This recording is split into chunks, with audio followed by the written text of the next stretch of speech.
Hello friends, welcome back on my YouTube channel. So हम आज लेकर आ चुके हैं आपके लिए सेकंड पार्ट मॉडर्न इंडिया का सेकंड पार्ट है ये।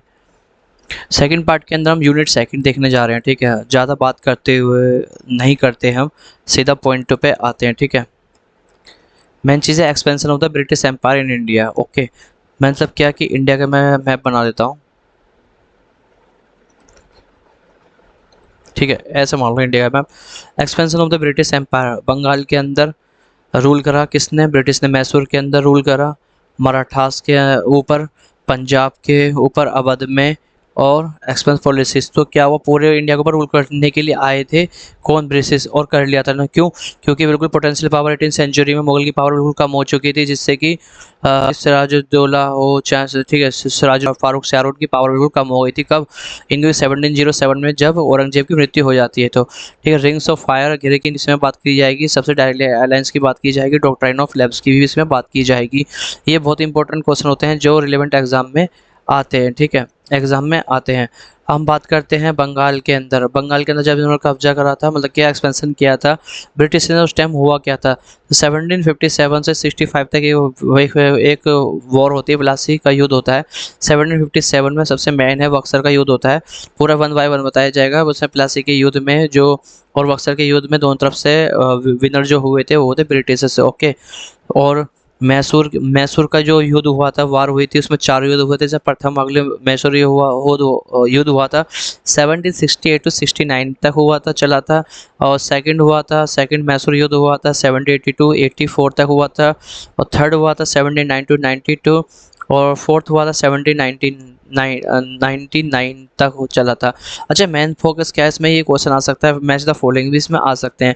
मराठास के भी हुआ था, ब्रिटिश और मराठा के बिटवीन में तीनों हुए थे बेसिकली। तीनों युद्ध की आप तारीख देख लीजिए, 1775 82 1803 1805 1817 1819। तो 3 युद्ध हुए थे ब्रिटिश और मराठा के बीच में, देख लेना आप। प्रथम आंग्ल सिख युद्ध जो है 1845 टू 46 प्रथम सिख वार हुआ था। द्वितीय हुआ था 1848 to 49 के बीच में हुआ था। पंजाब के अंदर जो हुआ था, सिंध में भी 1853 में हुआ था। अवध में वार हुआ था 1856 में हुआ था। ओके, तो इसमें ब्रिटिश से विन रहे थे हर उसमें। ठीक है, ये देख लेना आप। मेन फोकस है हमारा बंगाल में ब्रिटिश शासन की स्थापना। तो स्थापना कब? 17वीं सेंचुरी। तो आप सबको पता ही है कि 1707 में जब औरंगजेब की मृत्यु हो गई थी, तो बिल्कुल ये मुगल एम्पायर क्या था, स्ट्रॉन्ग तो था, बट उससे पहले स्ट्रॉन्ग था 17वीं सेंचुरी में। मगर उसकी मृत्यु के बाद में बिल्कुल ही पावर खत्म हो गई थी, क्योंकि छोटे छोटे राज्यों में ये बंटना स्टार्ट हो चुका था, छोटे टुकड़ों में बंटना स्टार्ट हो चुका था, स्मॉल स्मॉल स्टेट्स बन चुके थे। जिसमें कि हम बात करते हैं फारूक सियार। फारूक सियार तो एक मुगल का सम्राट का बादशाह था, मगर उसके अंदर अलबर्मनी, ठीक है, या राजुद्दौला, हम कह सकते हैं मीर कासिमी, सब लोग आए थे।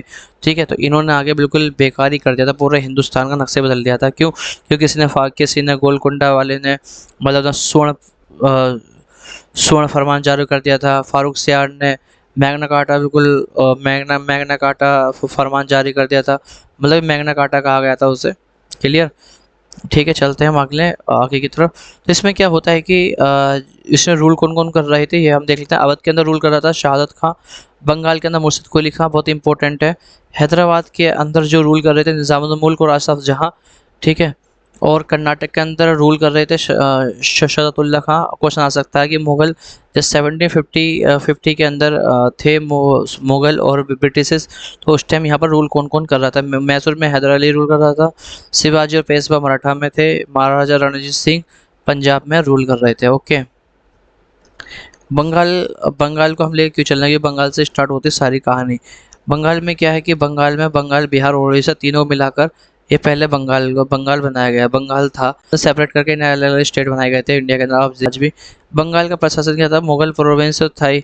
तो बादशाह कौन था उस टाइम? औरंगजेब। तो औरंगजेब की मृत्यु तो हो जाती है, पर औरंगजेब के टाइम में होता क्या है कि सूबेदार को सबसे बड़ा प्रांत का जो सबसे एक प्रांत होता था मुगल प्रांत, मतलब पूरा जैसे कि बंगाली प्रांत था, सपोज करो बंगाली प्रांत है, तो उसमें जो भी सूबेदार होगा पूरे प्रांत का सूबेदार होता। दीवान था कौन? मुर्शिद कुली खां। तो इसका उस टाइम सूबेदार कौन था जब औरंगजेब के टाइम पीरियड में? बंगाल का सूबेदार कौन था? अजीमुशान था।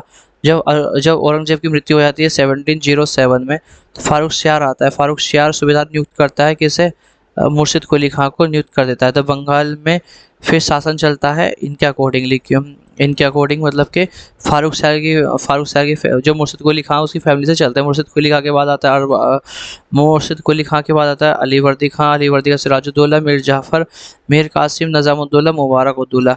ठीक है, इनका क्रम याद रख लेना, क्वेश्चन आ सकता है यूपीएससी में, किसी भी एग्जाम के अंदर क्वेश्चन आने की संभावना है। बंगाल का महत्व इतना क्यों था अंग्रेजों के लिए, भाई मेन चीज़ तो वही होगी। देखो सबसे पहले तो उपजाऊ मतलब क्या, यहाँ पर हुगली नदी थी, यमुना नदी, गंगा नदी है, ठीक है, और यहाँ पर ये जो मतलब क्या हुगली नदी, काफ़ी सारी नदी है, तो यहाँ पर काफ़ी सारा उपजाऊ क्षेत्र भी मौजूद है। नेविगेटर क्या, मतलब आज तुम देख लो कि मतलब कि यमुना या गंगा नदी के अंदर एक वेसल्स फोर्ट बनाए जा रहे हैं, जिससे कि वहाँ पर अपने जैसे ट्रांसपोर्ट इजी हो सकता हो। नेविगेशन के लिए अच्छा था, और यहाँ पर ये वे ऑफ बंगाल से टच बाउंड्री थी, जिससे कि नेविगेशन करने में आसानी हो सकती थी। No challenge of regional power, ठीक है, समुद्री से ट्रेड कर सकते थे बड़ी इजीली। ये इसका बंगाल का बहुत ही महत्वपूर्ण हिस्सा है। बंगाल के नवाब देख लेते हैं। तो बंगाल के नवाब थे मुर्शिद कुली खां। तो मुर्शिद कुली खां क्या, मुगल सम्राट फारूक शाह द्वारा स्वतंत्र रूप से नियुक्त किया गए थे। कौन, सूबेदार मुर्शिद कुली खां को। पहले कौन थे, मुर्शिद कुली खां थे बंगाल के नवाब। ओके, तो इसमें क्या हुआ कि इन्होंने जमींदारी, लैंड और रेवेन्यू सिस्टम बनाया। बस मेन चीज़ थी राजधानी ढाका से मुर्शिदाबाद बनाया। और राजधानी ढाका से मुर्शिदाबाद बनाया था किसने, मुर्शिद कुली खान ने। अच्छा, फारूक शाह ने गलती क्या करती थी, फारूक शाह ने गलती करती, शाही फरमान जारी करते रॉयल डिग्री, जिसमें कि 3,000 रुपये देने होते, ब्रिटिश गवर्नमेंट को देने होते थे। बंगाल में कुछ भी ट्रेड कर सकते हैं, मोनोपोली कर सकते हैं। बंगाल के नवाब किस में हो गया था, सिर का दर्द, हेडेक हो गया था। क्यों, जब मुर्शिद कुली खान परेशान हो गया था, बट उन्होंने कहा था कि इसमें हमें मधुमक्खी की छत्ते में भी हाथ नहीं डालना है, हाथ डाल देता है हाथ तो हमारा सूज जाएगा। तो अलीवर्दी खां आता है, अलीवर्दी खां को भैया इसमें गिरिया का यूज होता है, ऐसे याद करने की जरूरत तो है नहीं बिल्कुल भी, देख लो अगर है तो देख लेना। बंगाल का नवाब, तो मुगलों को राजस्व देना बंद कर दिया था किसने, अलीवर्दी खान ने मुगलों को राजस्व देना बंद कर दिया था, ठीक है। मगर इन्होंने मधुमक्खी छत्ते की तरह इन्होंने कहा था, मतलब कि कॉम्बो 20 कहा था कि अगर तुम छेड़ोगे तो तुम्हें काट काट खाएंगे ये लोग, कौन, अंग्रेज लोग, तो इसलिए बिल्कुल छेड़ो मत। मगर इनका सबसे बड़ा इनका चाचा था, उनका बाप बन के आया था कौन, सिराजुद्दौला इनका ताऊ था। ताऊ इनके बाद में आने वाला था। उनने क्या काम करा, भी ठीक है तुम छेड़ोगे नहीं तो हम छेड़ेंगे। तो उन्होंने क्या काम करा कि जो रॉयल डिग्री थी, जो शाही फरमान था, शाही फरमान का इन्होंने बिल्कुल विखंडन कर दिया। शाही फरमान को हम नहीं मानेंगे, जो रॉयल डिग्री थी उसको इन्हें मानने से मना कर, ठीक है, मानने से मना कर दिया। तो फिर क्या, तो इससे फाइट होती है किसके बीच में, ब्रिटिश और सिराजुद्दौला के बीच में फाइट होगी। फाइट होने प्लासी का युद्ध होता है, उसमें हार जाते हैं। तो उसमें इसके टाइम पीरियड में ब्लैक होल की घटना भी होती है, प्लासी का युद्ध भी होता है, ठीक है। इसके बारे में एनालिसिस कर लेते हैं थोड़ा सही से। सिराज ने अंग्रेजों का विरोध किया था कोलकाता में, किलेबंदी से रोका, किलेबंदी से रोक दिया था किसे, अंग्रेजों को रोक दिया था कि तुम किलेबंदी नहीं करोगे। मगर अंग्रेजों ने मना किया कि हम तो भैया करेंगे, किलेबंदी करेंगे। सिराज ने कोलकाता पे आक्रमण कर दिया। सिराज ने क्या करा, सिराजुद्दौला ने किले पर आक्रमण कर दिया, जिससे किले के लोग भाग कर कहाँ चले गए थे, अंग्रेजों ने फुल्टा द्वीप पर जाकर शरण ली। जितने भी अंग्रेज सब भाग गए थे फुल्टा द्वीप पर। फुल्टा द्वीप पर भागने के बाद में एक जॉर्ज होलवेल था, वो बच गया। तो उनने बताया था कि 146 लोग जो हैं उसे एक कमरे में कैद कर दिया है, और 146 अंग्रेजों को एक कमरे में कैद कर दिया। उस कमरे में कुल 23 लोग बचे थे, वो सब लोग मर गए, 23 लोग बचे थे। उसको बोलते हैं ब्लैक होल की ट्रेजेडी। अगर किसी को समझ में नहीं आ रहा, मेरी स्पीड ज़्यादा तेज़ लग रही है, तो भाई प्लीज़ दोबारा सुन लो, 3 बार सुनो, 4 बार सुनो, से जरूर याद रखना ब्लैक होल की ट्रेजेडी क्या होती है। मद्रास से क्लाइव और वाटसन की सेना आती है। अब उसमें होता क्या है, ये बात पता लगती है कि भाई हमारे लोगों को, इतने लोगों को इनने मार दिया, किसने, सिराज ने मार दिया, ब्लैक होल की घटना हो चुकी है। तो भैया ये दोनों अपनी अपनी सेना लेके मद्रास से क्लाइव और वाटसन सेना लेके कहाँ पहुँच जाते हैं, ये आ जाते हैं कहाँ पर, बंगाल में। जब बंगाल में आते हैं भाई, ये सब बहुत बुरी तरह से हराते हैं सिराज को मतलब कि बुरी तरह से हरा देते हैं। तो अलीनगर की संधि होती है सिराज के बीच में, और सिराज के बीच में होती है, और वर्सन और क्लाइव के बीच में होती है, ब्रिटिश के बीच में, ठीक है। तो भैया इसके अपमान जाना था, कहता है तुम रोक सकते तो रोक लो, कोलकाता किलेबंदी भी होकर रहेगी, सिक्के उड़ालेंगे हम, बंगाल में मुक्त व्यापार भी करेंगे, अब तुम्हें हम कोई 1 रुपया भी नहीं देने वाले हैं, क्लियर, ये इन्होंने कहा था। अलीगढ़ की जो संधि हुई थी 1757 में हुई थी, हमेशा याद रख लेना, ठीक है। आगे चलते हैं हम। तो इसमें हुआ क्या था, रॉबर्ट क्लाइव ने ना कॉन्स्पिरेसी कर ली थी पहले से। रॉबर्ट क्लाइव ने कॉन्स्पिरेसी कर ली थी, मतलब कि सबको अपने साथ मिला लिया था। इसमें हुआ क्या था, लड़ाई बड़ी आसानी से जीत तो ली थी। सिराज को हराने का राजा हराने का कारण जो था वो ये था कि इनने, हाँ, मतलब रॉबर्ट क्लाइव ने क्या करा था, घसीटी बेगम को ले लिया, सोगा जंगवा, मीर जाफर, जगत सेठ, अमीर चंद, सबको इन्हें अपने साथ में मिला लिया था, ठीक है। सबको इन्हें अपने फेवर ले लिया था। और फेवर लेने के बाद बिलासी का युद्ध स्टार्ट हो जाता है 23 जून 1757 में स्टार्ट होता है, जिसमें कारण था वही अलीनगर की संधि। दोबारा से ही अलीनगर की संधि होती है, तो दोबारा फाइट होती है। तो अलीनगर की संधि के कारण, क्योंकि इससे बहुत सरमोहार लगी थी, तो 23 जून 1757 में जब फाइट होती है तो क्लाइव आता है और सिराजुद्दौला और इसके दोनों फाइट होते हैं। दोबारा से कौन जीत जाता है, दोबारा जीत जाते हैं कौन, winner, who is winner, who was winner और देयर, विनर थे ब्रिटिश लोग। क्लियर, प्लासी का युद्ध हो जाता है। प्लासी का युद्ध होने के बाद में टाइम पीरियड लिखा प्लासी के युद्ध की 23 जून 1757। रॉबर्ट क्लाइव की जीत हो जाती है। Founder of the British empire बोला जाता है इसे। विलियम पिट ने यहाँ तक कह दिया था, इसे founder of the British empire अगर पूछा है कौन होता है तो रॉबर्ट क्लाइव है। ये क्वेश्चन का भी बन सकता है, तो अपना देख लेना।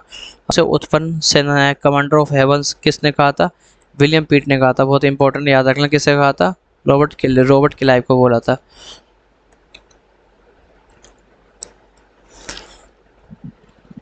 मीर जाफ़र को फिर इसे हराने के बाद में, सिराजुद्दौला को हराने के बाद मीर जाफ़र को बिठा दिया था नवाब के रूप में, नवाब बना दिया कठपुतली की तरह। फिर बंगाल में प्रारंभ हो गया था एक इसका लूट का प्रारंभ हो गया था। 24 परगना को अपने अंडर में ले लिया था और भारत में ब्रिटिश से प्रभुत्ता का प्रारंभ हो चुका था।